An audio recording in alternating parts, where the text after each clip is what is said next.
വിശാലിനിയുടെ ഇന്നത്തെ എപ്പിസോഡ് ആരംഭിക്കുമ്പോൾ ശ്യാമയുടെ കളിയാക്കൽ കേട്ട് ശാരദാമ്മ വഴക്ക് പറയുകയാണ്. ശ്യാമേ, നീ ഒന്ന് നിർത്തുന്നുണ്ടോ? അവര് ഭാര്യ ഭർത്താക്കന്മാരാണ്. രണ്ടുപേരും സന്തോഷമായിട്ട് ജീവിക്കാൻ വേണ്ടിയാണ് ഞാൻ നിത്യവും 2 നേരം വിളക്ക് വയ്ക്കുന്നത്. അന്നേരം ശാലിനി പറയുകയാണ്, സന്തോഷമായിട്ട് പെരുമാറണമെന്നും ജീവിക്കണമെന്നുമൊക്കെ എനിക്കും ആഗ്രഹമുണ്ടമ്മേ. പക്ഷേ ശാരികേച്ചിയുടെ ജീവിതം തകർന്നുപോയി എന്നോർക്കുമ്പോളെന്ന് ശാലിനി പറയുമ്പോഴേക്കും ശാരദാമ്മ പറയുകയാണ്, മോളെ, ആ ആധാരം മാറ്റിവെച്ചത് വിഷ്ണുമോനല്ല എന്ന് നിനക്ക് മനസ്സിലായല്ലോ. അതെ അമ്മേ, പക്ഷേ എല്ലാത്തിൻ്റെയും തുടക്കം വിഷ്ണുവേട്ടനിൽ നിന്നല്ലേ? ആദ്യം തീരുമാനിച്ച ദിവസം തന്നെ ശാരികേച്ചിയുടെ കല്യാണം നടന്നിരുന്നെങ്കിൽ എന്ന് പറഞ്ഞിട്ട് അവിടേക്ക് നോക്കുകയാണ് ശാരികയെ. എന്നിട്ട് ശാരദാമ്മയോട് ചോദിക്കുകയാണ്, അല്ലമ്മേ, ശാരികേച്ചി എവിടെ? അന്നേരം ചുറ്റുമൊക്കെ നോക്കി ശാരദാമ്മ പറയുകയാണ്, അവൾ ഇവിടെ എവിടെയോ ഉണ്ടായിരുന്നല്ലോ. നിന്റെ ശബ്ദം കേട്ട് ഓടി വരേണ്ടതാണല്ലോ. അവൾ അപ്പുറത്തുണ്ടോടിയെന്ന് ചോദിക്കുമ്പോൾ മുറിയിലില്ലമ്മയെന്ന് ശ്യാമ പറയുന്നു. ഓട്ടോ മറ്റോ പോയിട്ടുണ്ടാകും. നീ ഒന്ന് പോയി നോക്കിയെന്നും പറഞ്ഞ് ശ്യാമയെ ശാരദാമ്മ പറഞ്ഞു വിടുകയാണ്. തുടർന്ന് അമ്മേ, ശാരികേച്ചി ഇപ്പോളെന്ന് ശാലിനി ചോദിക്കുമ്പോൾ ശാരദാമ്മ പറയുകയാണ്, താൻ കാരണം ആരും സങ്കടപ്പെടരുത് എന്നാണല്ലോ അവൾക്ക്. അതുകൊണ്ടൊരു മുഖം മൂടിയിട്ടാണ് നടപ്പ്. പക്ഷെ അതിനുള്ളിൽ നെഞ്ചു വിങ്ങിപ്പൊട്ടുന്ന ഒരു പെൺകുട്ടിയുടെ കരച്ചില് ഈ അമ്മ എപ്പോഴും കാണുന്നുണ്ട്. അത്രയും പറഞ്ഞ് ശാരദാമ്മയുടെ കണ്ണ് നിറയുമ്പോൾ ശാലിനി പറയുകയാണ്, എല്ലാം ശരിയാവും അമ്മേ, ദേവി ഒരു വഴി കാട്ടിത്തരും. അന്നേരം അമ്മയെന്ന് ഉറക്കെ വിളിച്ചുകൊണ്ട് ശ്യാമ വന്ന് പറയുകയാണ്, അമ്മേ, വല്യേച്ചിയെ അവിടെ എങ്ങും കാണുന്നില്ല. വീട്ടിലോ ഹോട്ടലിലോ എങ്ങുമില്ല. കുറച്ചു മുമ്പേ ഇവിടെ ഉണ്ടായിരുന്നതാണല്ലോ എന്ന് ശാരദാമ്മ പറയുമ്പോൾ ശാലിനി പറയുകയാണ്, അമ്മേ, ഞാൻ ഇങ്ങോട്ട് വരുന്ന വഴിക്ക് ശാരികേച്ചിയെ പോലൊരാൾ ഓട്ടോയിൽ കയറി പോകുന്നത് കണ്ടു. എന്നാൽ ശാരികേച്ചിയാണതെന്ന് എനിക്ക് ഉറപ്പിച്ചു പറയാനും പറ്റുന്നില്ല. ഒരു മിന്നൽ പോലെ ഞാൻ കണ്ടുള്ളൂ. ഓട്ടോയിലോ? ഈശ്വര, ഈ പെണ്ണ് ഇത് ഇവിടെ പറയാതെ ഇത് എങ്ങോട്ട് പോയി എന്ന് സങ്കടപ്പെട്ട് നിൽക്കുകയാണ് ശാരദാമ്മ. എന്നിട്ട് ശാരി എന്ന് വിളിച്ചുകൊണ്ട് അവിടെയൊക്കെ അന്വേഷിക്കുകയാണ് ശാരദാമ്മ. അന്നേരം ശാലിനി താൻ ഓട്ടോയിൽ ഇങ്ങോട്ട് വന്നപ്പോൾ ഒരു ഓട്ടോ അങ്ങോട്ട് പോയതും ശാരികയെ കണ്ടതുപോലെയുമായ കാര്യങ്ങൾ ഓർത്ത് നിൽക്കുകയാണ്. അതേസമയം ശാന്ത ഓട്ടോയിൽ ശാരികയും കൂട്ടി അമ്പലത്തിലേക്ക് എത്തുകയാണ്. നമ്മളെന്താ ഇവിടെയെന്ന് ശാരിക ചോദിക്കുമ്പോൾ മോള് വാ, പറയാമെന്ന് പറഞ്ഞ് ശാന്ത മുന്നോട്ട് നടക്കുകയാണ്.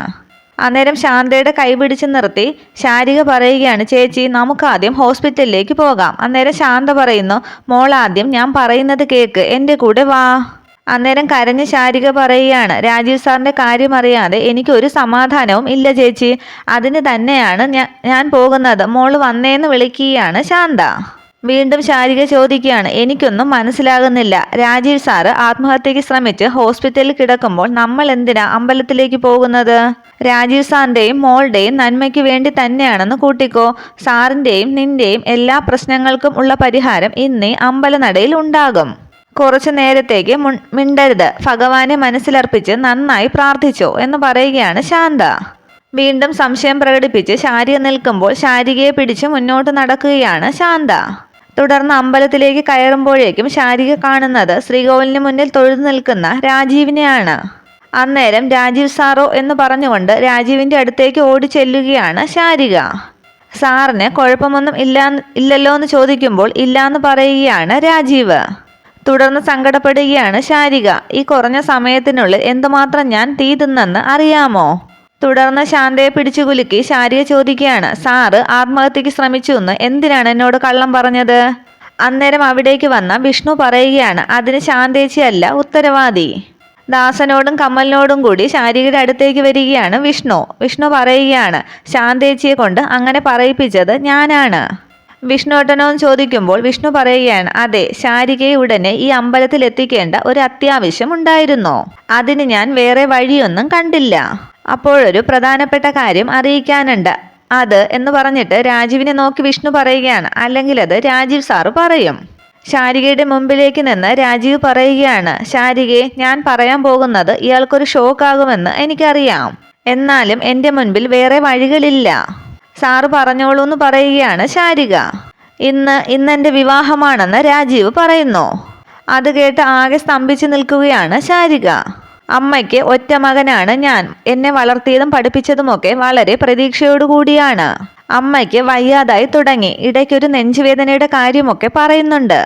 എന്നാലും അതൊന്നും കാര്യമാക്കാതെ ഓടിച്ചാടി നടന്നങ്ങ് ജോലി ചെയ്യും. കല്യാണത്തിന് അമ്മ നിർബന്ധിക്കുന്നത് സഹായത്തിന് ഒരാളാവും എന്നുകൂടെ കരുതിയാണ്.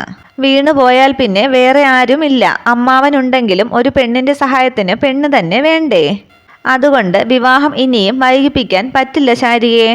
ആകെ സങ്കടപ്പെട്ട് നിൽക്കുന്ന ശാരിക സങ്കടമൊന്ന് ഒതുക്കി എല്ലാവരെയും നോക്കിയിട്ട് പറയുകയാണ്, ഇത് പറയാനായിട്ട് എന്നെ ഇങ്ങോട്ട് വിളിച്ചു വരുത്തേണ്ട ആവശ്യം ഇല്ലായിരുന്നോ?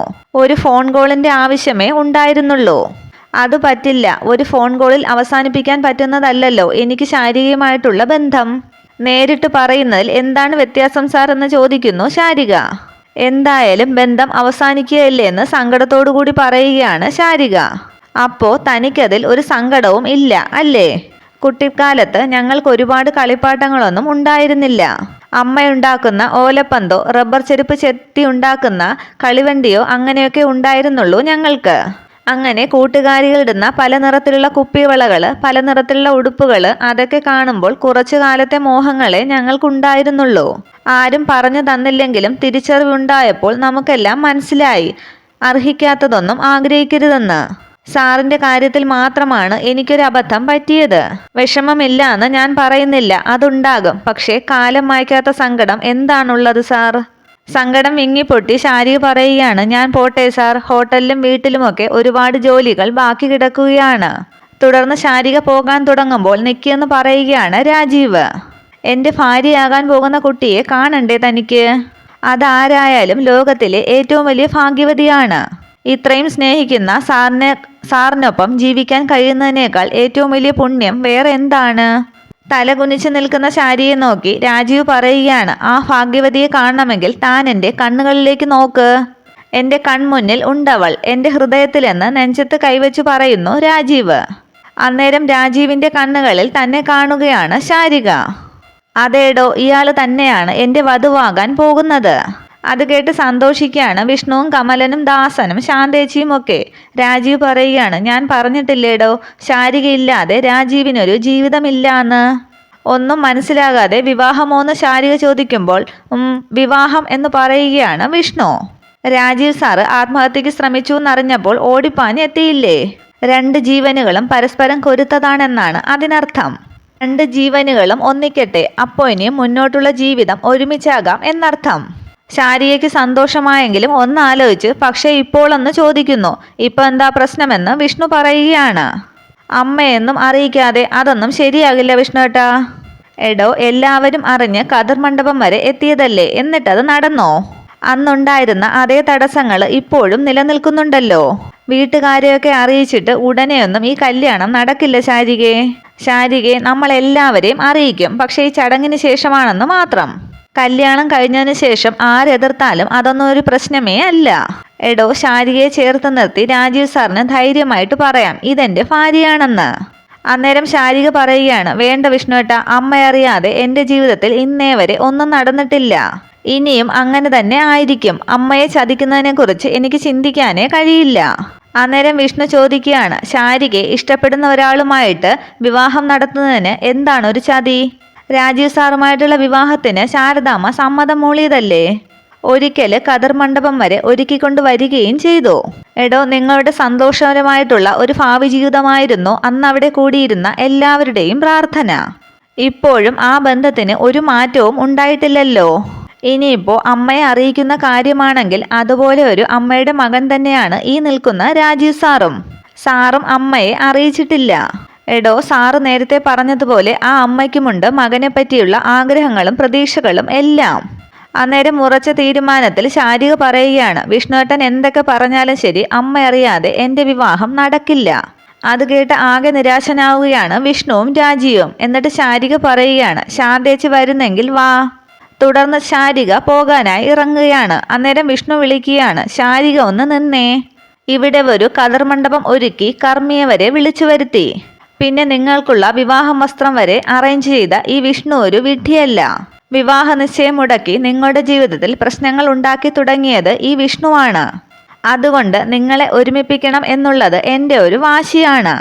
എടോ, ഈ ചടങ്ങുകളൊക്കെ അറേഞ്ച് ചെയ്ത് ഇന്നലെ രാത്രി തന്നെ ഞാൻ രാജീവ് സാറിനെ വിളിച്ച് വിവരം പറഞ്ഞിരുന്നു. രാജീവ് സാറിൻ്റെ വീട്ടിൽ മറ്റൊരു ബന്ധത്തിന് നിർബന്ധിച്ചുകൊണ്ടിരിക്കുന്നു എന്നുള്ളത് സത്യം തന്നെയാണ്. അതിൻ്റെ പേരിൽ ഇന്ന് രാവിലെ കൂടി സാറും അമ്മയും തമ്മിൽ വഴക്കുണ്ടായി. തനിക്കറിയാമോ, വല്ലാത്തൊരു മാനസികാവസ്ഥയിലാണ് സാറിന്ന് രാവിലെ വീട്ടിൽ നിന്നും ഇറങ്ങിയത്. ഞാൻ കോൾ ചെയ്തിട്ട് എടുത്തുമില്ല. പിന്നെ ഒരുപാട് ബുദ്ധിമുട്ടിയിട്ടാണ് ഞാൻ കണ്ടുപിടിച്ചത്.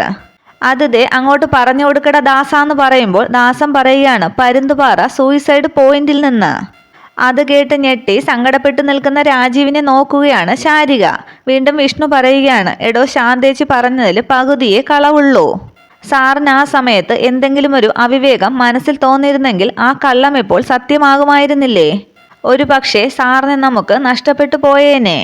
അത് കേട്ട് സങ്കടപ്പെട്ട് നിൽക്കുന്ന രാജീവിൻ്റെ അടുത്തേക്ക് ചെന്ന് ശാരിക ഷർട്ടിന് പിടിച്ചിട്ട് ചോദിക്കുകയാണ്, അങ്ങനെ അങ്ങ് ഇട്ടിട്ട് പോകാൻ പറ്റുമോ രാജീവ് സാറിന് എന്നെ? പറയാൻ എന്ന് വീണ്ടും ആവർത്തിച്ച് ചോദിക്കുകയാണ് ശാരിക. അന്നേരം രാജീവ് ശാരികയുടെ 2 കൈകളും ചേർത്ത് പിടിച്ച് തന്നോട് ചേർക്കുകയാണ് ശാരികയെ. അതേസമയം വിഷ്ണു ദാസനോട് കണ്ണുകൊണ്ടെന്തോ ആംഗ്യം കാണിക്കുകയാണ്. ദാസൻ അവിടെ നിന്നും പോകുന്നു.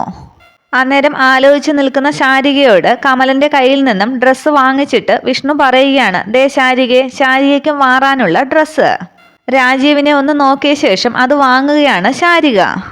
അന്നേരം ശാന്തേച്ചിയോട് വിഷ്ണു കൂട്ടിക്കൊണ്ടു പോകാൻ പറയുമ്പോൾ വാ മോളെ ഡ്രസ്സ് മാറാമെന്ന് പറഞ്ഞ് ശാരികയും കൊണ്ട് പോവുകയാണ് ശാന്ത. ശാരിക പോകുന്നത് സന്തോഷത്തോടു കൂടി രാജീവ് നോക്കി നിൽക്കുമ്പോൾ രാജീവിൻ്റെ തോളിൽ തട്ടി ആശ്വസിപ്പിക്കുകയാണ് വിഷ്ണു. തുടർന്ന് കല്യാണത്തിനുള്ള എല്ലാ ഒരുക്കങ്ങളുമായി കണിമംഗലം തിരുമേനിയിരുന്ന് പൂജ ചെയ്യുകയാണ്. അവിടേക്ക് ശാരികയെ ഒരുക്കി കൊണ്ടുവരികയാണ് ശാന്ത. 2 പേരോടും പ്രാർത്ഥിച്ചതിന് ശേഷം ഇരിക്കാൻ തിരുമേനി പറയുന്നു. അതുപോലെ ചെയ്ത ശേഷം ഇരിക്കുകയാണ് രാജീവും ശാരികയും. ഇനി താലി കെട്ടാം എന്ന് പറഞ്ഞിട്ട് താലി രാജീവിന് കൊടുക്കുന്നു തിരുമേനി. താലി വാങ്ങിയ ശേഷം ശാരികയെ നോക്കുകയാണ് രാജീവ്. ഇത്രയുമാണ് പുതിയ എപ്പിസോഡ് വിശേഷങ്ങൾ. വീഡിയോ ഇഷ്ടമായാൽ ലൈക്ക് ചെയ്യുക, കമൻറ്റ് ചെയ്യുക. Okay, thank you.